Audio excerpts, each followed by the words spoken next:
Hello friends, today we will learn about our changing earth, chapter number 3, class 7th NCERT.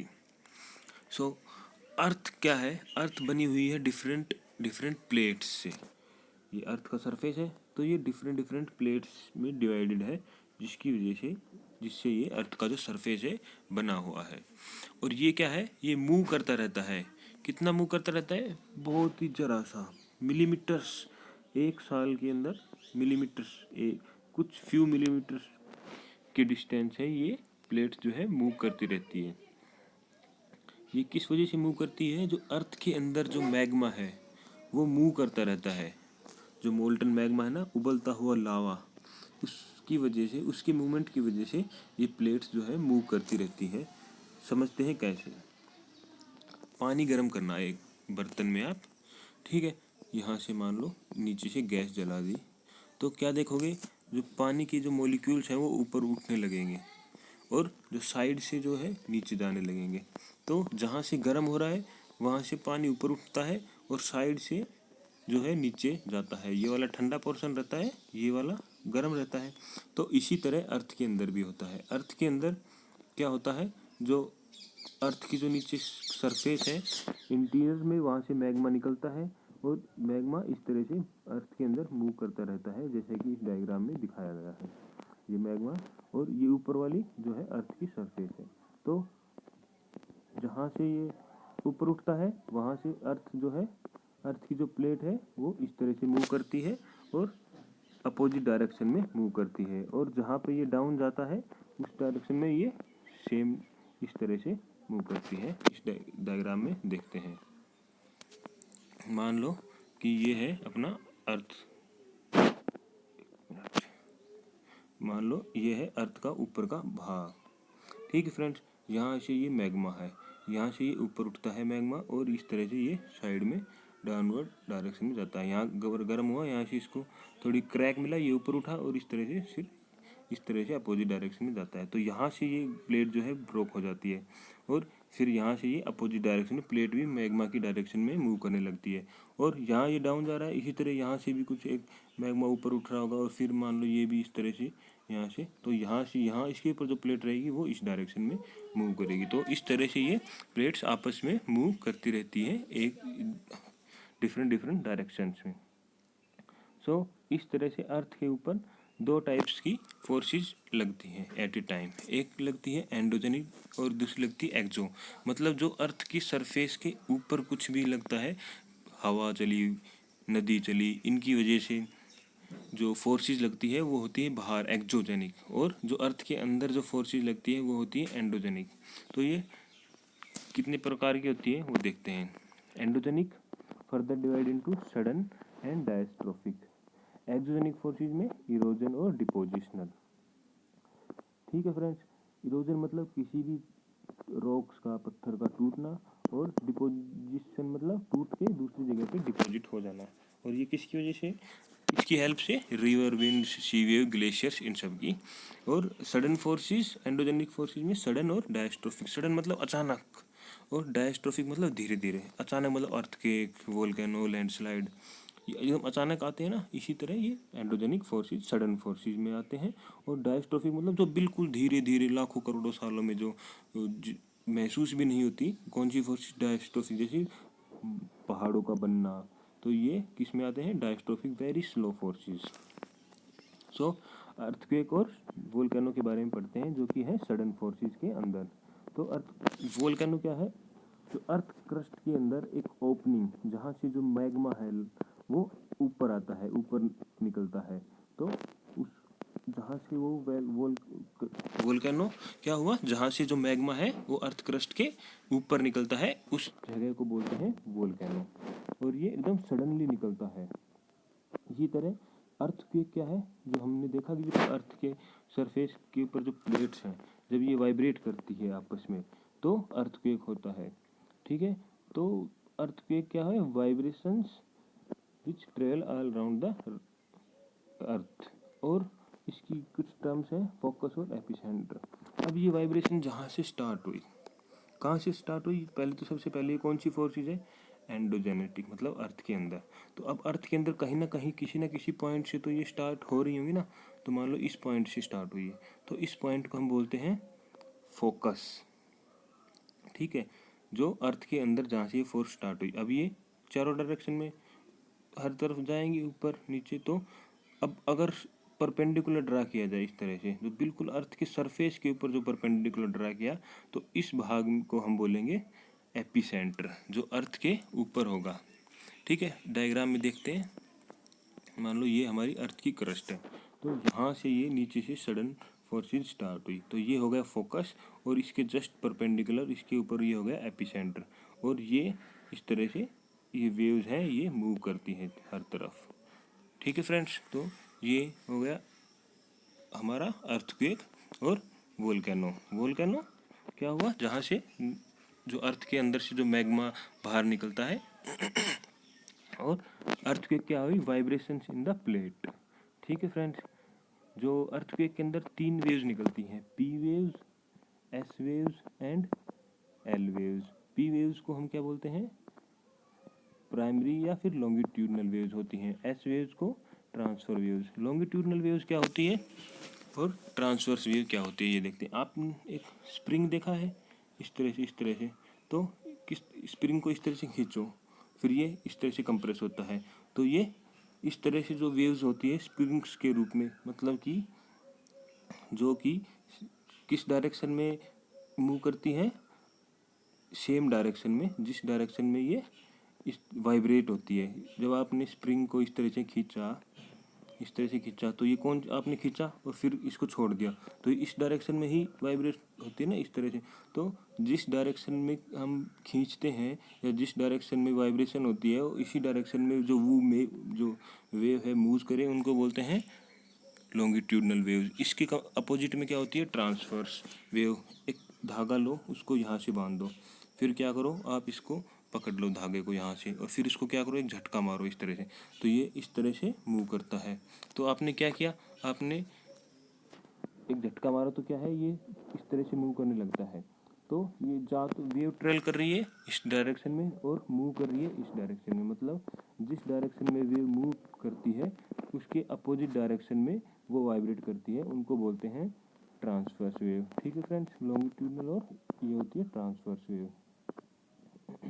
L wave को हम क्या बोलते हैं, surface wave. क्यों surface wave बोलते हैं, ये पी और एस वेव तो यहाँ से ओरिजिनेट होती है, लेकिन एस वेव्स कहाँ, जब ये पी और एस वेव सरफेस के ऊपर आती है, तो जो वेव्स ओरिजिनेट होती है उनको बोलते हैं एल वेव। एल वेव कब ओरिजिनेट होती है, जब ये पी और एस वेव सरफेस के ऊपर पहुंच जाती है, तब जो वेव्स जनरेट होती है उनको बोलते हैं एल वेव्स। तो 3 टाइप की वेव्स हो गई, P waves, S waves and L waves.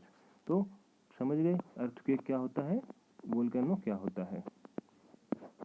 अब ये दिया हुआ है जो भुज के अंदर 2001 के अंदर 26 जनवरी को जो भुज में जो अर्थक्वेक आया था, उसके बारे में कुछ डिटेल दी गई है, जानकारी के लिए आप पढ़ सकते हैं। तो अर्थक्वेक को कैसे मेजर करते हैं, ये एक इंस्ट्रूमेंट है, इसको बोलते हैं सिस्मोग्राफ, और इसके ऊपर एक स्केल होता है, इसका एक स्केल होता है, इसको बोलते हैं रिचर्ड। कौन सा स्केल बोलते हैं, सिस्मोग्राफ हो गया, और रिच्टर स्केल जो बोलते हैं। जैसे अपना एक स्केल होता है ना, जिससे हम मानते हैं डिस्टेंस मेजर करते हैं, सेंटीमीटर, मीटर, इसी तरह अर्थक्वेक को मेजर करने के लिए क्या होता है, रिच्टर स्केल। और किस इंस्ट्रूमेंट के थ्रू, सिस्मोग्राफ के थ्रू, जो कि डायग्राम में दिया हुआ है।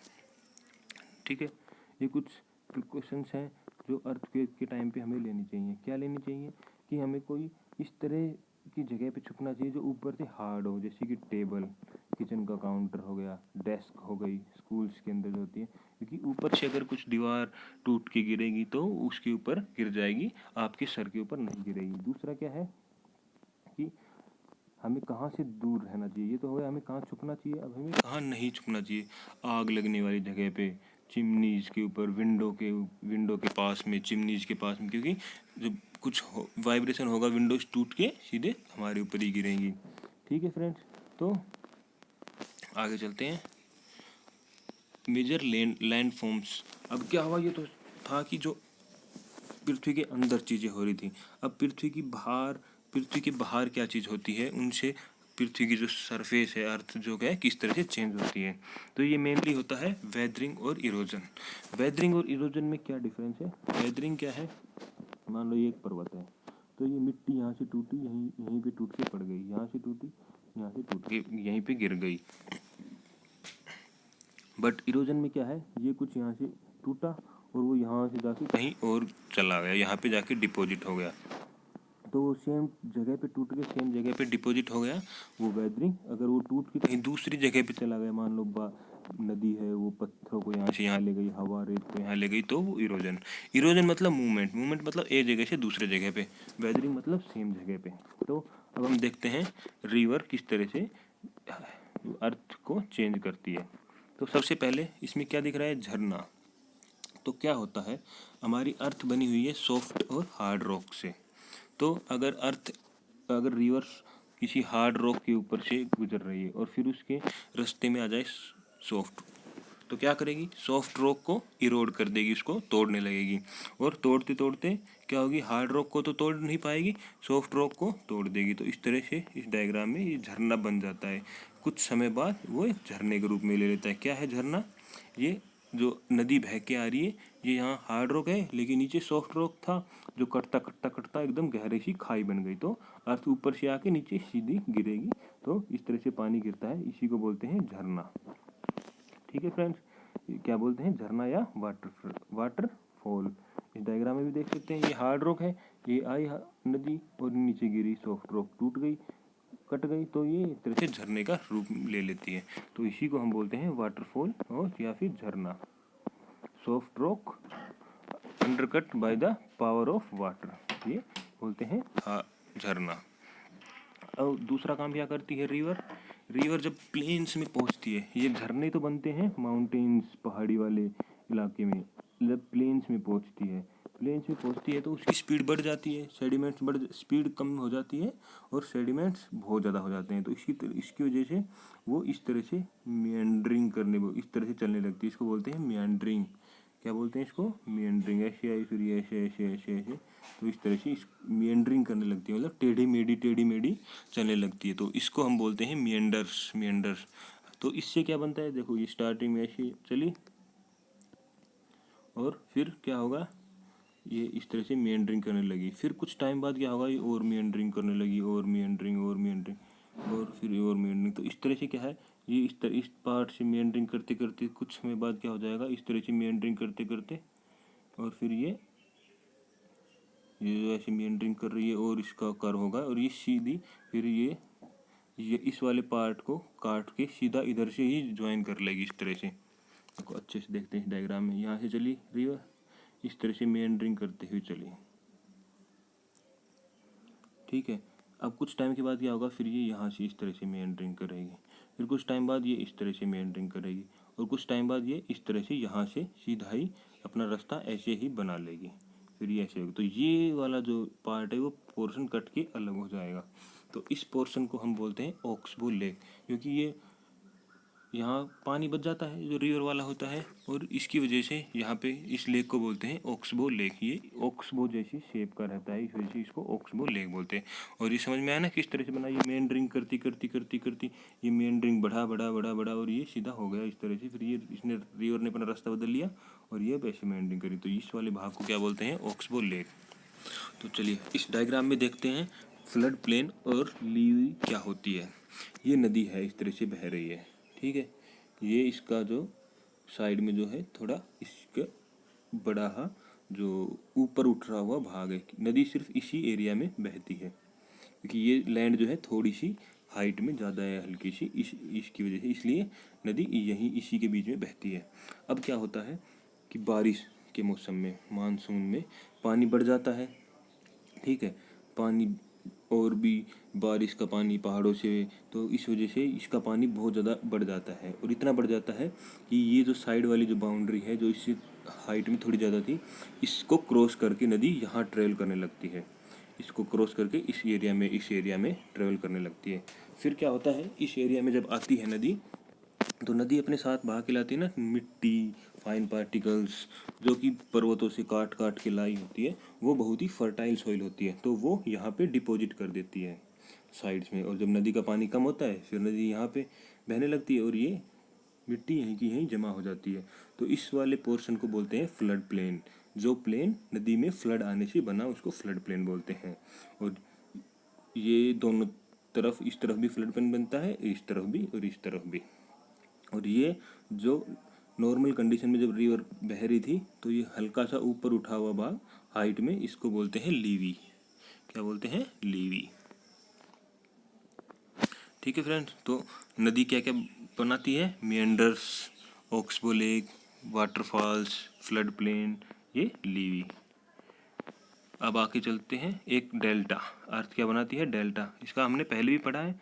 डेल्टा क्या होता है? जब बिल्कुल नदी जब समुंदर से मिलती है, ये देखो ये समुंदर है, यहाँ नदी मिल रही है, तो बिल्कुल नदी की स्पीड बहुत ही धीरे हो जाती है और ये इतना सेडिमेंट्स हो जाता है कि ये इस तरह से डिपॉजिट करने लगती है सेडिमेंट्स को, और इस तरह से टुकड़ों में टूट जाती है।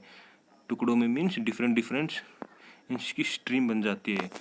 ठीक है सर, इनको बोलते हैं डिस्ट्रीब्यूटरीज, जैसा कि डायग्राम में दिख रहा है। तो डेल्टा क्या हुआ? डेल्टा हुआ ये ट्रायंगल शेप का, जो ये मिट्टी जमा हो जाती है ना, सेडिमेंट्स जो रिवर्स के द्वारा समुद्र से मिलती है, जब ओशियंस में मिलती है, सी में मिलती है, तो ये जो इस तरह का जो मिट्टी जमा हो जाती है, तो नदी के बीच में आइलैंड बोल सकते हैं आप, तो इसको बोलते हैं डेल्टा। अब आते हैं वर्क ऑफ सीवेज। लहरें, लहरें देखी हैं आपने? लहरें क्या करती है? इरोजन भी करती हैं और सेडिमेंट मतलब जमा भी करती है, सेडिमेंटेशन भी या डिपोजिशन भी करती है, सेडिमेंट्स का डिपोजिशन। तो इरोड करती है, जो लहरें आएंगी तो समुद्र तट को, ऐसे समुद्र तट है, इसके ऊपर आएंगी जोर से तो इसको इरोड करेंगी, फिर क्या करेंगी? अपने साथ इसको ले जाके सेडिमेंट्स को जमा भी करेंगी, तो इरोजन और डिपोजिशन का काम करती है। तो मान लो अर्थ की वेव, समुद्र के अंदर लहर आई, उसके सामने इस तरह का चट्टान या पहाड़ टाइप का कुछ है, तो उसके ऊपर यहाँ टकराएगी, ये टकराएंगी, ऐसे टकराती रहेंगी, डेली टकराती हैं, दिन में हजारों बार।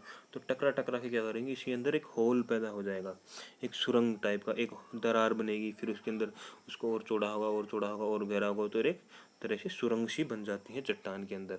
तो उस सुरंग को हम बोलते हैं सी केव, सी की गुफा, केव। सो फिर ये केव क्या होगा? फिर धीरे धीरे बड़ी होने लगी, बड़ी होने, और पूरा, अगर इसके जैसे ये एक पत्थर चट्टान है, ये इसके आर पार हो जाए और ये एकदम चौड़ी हो जाए, तो इसके आमने सामने मतलब उस तरफ का भी दिखने लगे एकदम, और इस तरफ से उस तरफ दिखने लगे, तो गुफा चौड़ी होते होते क्या हो जाती है? बड़ी। और फिर इसी को क्या बोलते हैं? सी आर्च। सी आर्च, सी आर्च बोलते हैं। ये दिख रही है ना, जो इधर का पानी ये इधर है, ये अपोजिट साइड का पानी जो दिखाई दे रहा है, ये है सी आर्च। अब क्या होगा? ये आर्च में, सी आर्च में, ये ऊपर ऊपर की जो इसकी ये जो छत बोल सकते हैं, रूफ बोलते हैं, ये टूट जाती है। टूट जाएगी तो ये फिर इस तरह से दिखने लगेगा। ये देखो, ये इसमें ऊपर की अर्थ की रूफ टूट गई, तो इसको बोलते हैं स्टैक। तो सबसे पहले क्या हुआ? केव बनी, गुफा बनी, फिर गुफा और बड़ी बड़ी चौड़ी होती रही, और वो अब उस तरफ भी उसने होल कर दिया, तो उस तरफ का भी दिखाई देने लगा, तो आर पार का एक होल बन गया, उसको बोलेंगे सी आर्क। फिर होल बनने के बाद ऊपर से छत टूट गई, तो उसको बोलेंगे स्टैक। और फिर स्टैक के बाद क्या है? सी क्लिफ। क्लिफ क्या है? अगर ये इस तरह से खड़ी हुई बिल्कुल पैने नोकीदार नुकीलीदार चट्टान को क्या बोलते हैं? सी क्लिफ। ठीक है फ्रेंड्स, तो ये है वर्क ऑफ सी वेव्स। अब आते हैं वर्क ऑफ आइस या ग्लेशियर। ग्लेशियर क्या था? नदी। किसकी? बर्फ़ की नदी, हमने पहले भी पढ़ा है। तो बर्फ़ की नदी क्या करती है? और जब वो चलती है, नदी बर्फ़ है, बर्फ़ किसी के ऊपर से चलेगी तो एकदम सॉलिड होती है, तो वो इतना ज़्यादा इरोजन करती है कि वहाँ गड्ढे गड्ढे टाइप पड़ जाते हैं, लेकिन तब तो वो दिखाई नहीं देते। जब मान लो ग्लेशियर में जो बर्फ़ है वो पिघलेगी, तो पिघल के उसमें पानी जमा हो जाएगा, तो वहाँ पे क्या बनेंगे? बड़े बड़े लेक्स। ठीक है, तो किस कहाँ पे बनेंगे? ग्लेशियर कहाँ रहते हैं? पर्वतों में, माउंटेन्स में, तो वो माउंटेन्स में लेक बनेंगे। तो कैसे बनेंगे? जो बर्फ़ थी, बर्फ़ की जो नदी थी, वो इरोजन करती है चट्टानों का, और फिर जब वो पिघल जाती है गर्मियों में, ठीक है फ्रेंड्स, तो वहाँ पे गड्ढे पड़ जाते हैं, गड्ढों में पानी भर जाता है, तो वो बन जाते हैं लेक्स इन माउंटेन्स। दूसरा, जो अपने साथ वो मिट्टी छोटे छोटे पत्थर वो सब और अदर सेडिमेंट्स पार्टिकल्स जो अपने साथ जो ग्लेशियर्स लेके आते हैं, डिपॉजिट करते हैं एक जगह पे, जब वो अपने साथ जब चलते हैं इरोड करते हुए, तो फिर वो पानी जो उनका आइस बर्फ़ होती है वो पिघल जाती है, फिर वो इरोजन डिपोजिशन करते हैं, उसको क्या बोलते हैं, ग्लेशियल मोरेन्स। ठीक है फ्रेंड्स, तो ये वर्क ऑफ आइस। अब आते हैं वर्क ऑफ विंड। आपने डेजर्ट में देखा होगा, क्योंकि डेजर्ट में वेजिटेशन नहीं है, पेड़ पौधे नहीं होते, इसलिए ये हवा वहाँ पे बहुत मेजर कारण होती है इरोजन का। तो ये क्या करती है, सबसे पहले मान लो हवा बहुत तेज चलती है, क्योंकि पेड़ पौधे है नहीं हवा को रोकने के लिए, तो एक चट्टान आई, ठीक है, ये एक चट्टान है मान लो, यहाँ से हवा आई, तो हवा ज़्यादा हाइट तक ऊपर तेजी से नहीं उठ पाती, बिल्कुल हवा क्या रहती है, डस्ट पार्टिकल्स को लेके चलती है, तो यहाँ नीचे के एरिया में ज़्यादा इफेक्टिव रहती है in comparison to other area, ऊपर वाले एरिया में, क्योंकि ये डस्ट पार्टिकल्स लेके चलती है तो ज़्यादा ऊपर तक नहीं ले जा पाती। जो डस्ट पार्टिकल्स के साथ उड़ती हुई हवा तो यहाँ भी होती है, लेकिन जो डस्ट पार्टिकल लेके साथ उड़ती है वो ज़्यादा इफेक्टिव होती है, और वो यहाँ तक ही इफेक्टिव होती है। तो ये चट्टान का क्या होता है, ये चट्टान है, तो ये यहाँ से इसको काटने लगती है, इस तरह से काटने लगेगी, तो थोड़े टाइम बाद इस जो चट्टान थी ये कैसा शेप ले लेता है, इस टाइप का, मशरूम के शेप का। तो इस जो रेक्टेंगुलर टाइप जो रॉक थी, या फिर मान लो इस टाइप की जो रॉक थी, वो किस टाइप की रॉक बन जाती है, इस टाइप की मशरूम टाइप की रॉक बन जाती है। तो इसको क्या बोलते हैं, मशरूम रॉक। ये किसकी वजह से होता है, ये डेजर्ट्स के अंदर पाई जाती है, क्योंकि नीचे वाली जो विंड है वो ज़्यादा इफेक्टिव होती है in comparison to upper part में जो रहती है। उसके बाद आते हैं सैंड ड्यून्स। जब बहुत तेज़ हवा चलती है तो अपने साथ रेत मिट्टी उड़ा के ले जाती है, फिर क्या होती है, वो थोड़ी सी दूर जाके कुछ डिस्टेंस पे वो उसको जमा कर देती है, तो इस तरह से रेत के टीले जो बनते हैं उनको हम बोलते हैं सैंड ड्यून्स। और एक और चीज़ है जो हवा बनाती है, उनको क्या बोलते हैं, लोएस, जो बहुत ही फाइन पार्टिकल्स हैं, थोड़े से मोटे मोटे पार्टिकल हैं, उनको तो क्या करती है हवा, कुछ समय कुछ दूर जाके गिरा देती है, जिसकी वजह से सैंड ड्यून बनते हैं। और कुछ बहुत ही वेरी फाइन पार्टिकल्स होती है, उनको बहुत दूर तक ले जाती है वो, और वो बहुत दूर तक ले जाने के बाद वहाँ पे डिपॉजिट कर देती है, उसको बोलते हैं लोएस। और यही वो पार्ट है राजस्थान पे जहाँ पे लाइफ संभव है, क्योंकि ये बहुत ही लैंड फर्टाइल होती है और यहाँ पे वेजिटेशन पॉसिबल है। बाकी सब एरिया में क्या होता है, रेत ही रेत होता है, सैंड ही सैंड होती है, वहाँ पे लाइफ इतनी पॉसिबल नहीं है। तो ठीक है फ्रेंड्स, ये थी wind by work of wind. तो बस इस चैप्टर में इतना ही। सो प्लीज़ वीडियो अच्छी लगी हो तो लाइक करें वीडियो को, और सब्सक्राइब करना बिल्कुल ना भूलें, क्योंकि सब्सक्राइब करोगे तभी हमारी जो सीरीज़ है NCERT वाली, इसकी लेटेस्ट वीडियो आप तक पहुंच पाएगी और आप अच्छे से टाइम पे चीज़ों को समझ पाओगे। सो थैंक यू फ्रेंड्स, मिलते हैं अपनी नेक्स्ट वीडियो में। प्लीज़ सब्सक्राइब करना बिल्कुल ना भूलें चैनल को। Thank you.